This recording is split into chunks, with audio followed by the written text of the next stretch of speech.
туршия за зимата с джанки и чесън. Като чесъна трябва да бъде натопен във вода и да стои една седмица.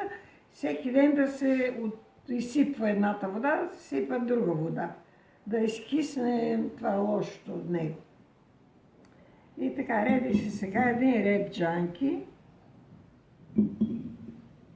Джанки какви имаш? Мои по-малки, по-големи и няма значение да са джанки. Може по-кисели, по-сладки и така нататък. Ето така сега.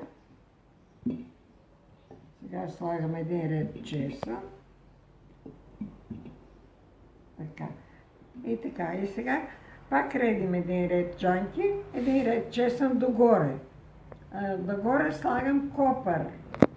Повече копър така слагам. Като сипвам половинка оцет.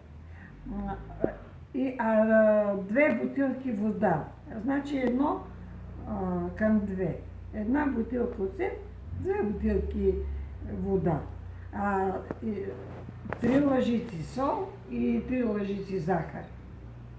И останалото догоре го напълвам с вода. Ето това е цялата работа.